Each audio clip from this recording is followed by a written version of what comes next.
Shakib Khan offer করা মানে সব মেয়েরাই রাজি, বাট অবশ্যই গল্প ভালো হতে হবে, তাহলে মুভি করব। না, আমি আসলে সেকেন্ড হিরোইন হিসাবে কোনো কাজই করব না, আমি অলওয়েজ কাজ করলে মেইন হিরোইন হিসাবেই কাজ করব। এটাই আমার থিং।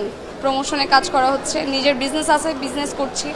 আচ্ছা, আমার নাম হচ্ছে বুশরা, influencer. Tollywood queen Apu Biswas এবার খুব তাড়াতাড়ি নিয়ে আসতেছে শিকার মুভি। শিকার মুভিতে নাকি থাকছেন দুই নায়িকা। সেকেন্ড নায়িকা হিসেবে থাকছেন ঢালিউড কুইন অপু বিশ্বাস, আর প্রথম নায়িকা হিসেবে থাকছেন বুসরা মুনি।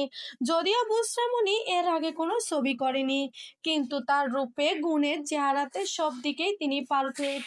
কোনো নায়িকার থেকে তার চেহারা কম নয়। এবার নাকি শিকার মুভিতে অপু বিশ্বাসের জীবন কাহিনী নিয়ে থাকছে। সত্যি তাহলে মুভিটা অসাধারণ হবে। বুসরামণি থাকছে বুবলির জায়গাতে। খুব দারুণ হবে মুভিটা, আর খুব তাড়াতাড়ি আসতে চলেছে আমাদের মধ্যে শিকার মুভি। বন্ধুরা, শিকার মুভিটা আসলে কেমন হবে তোমরা কমেন্ট বক্সে জানাবে।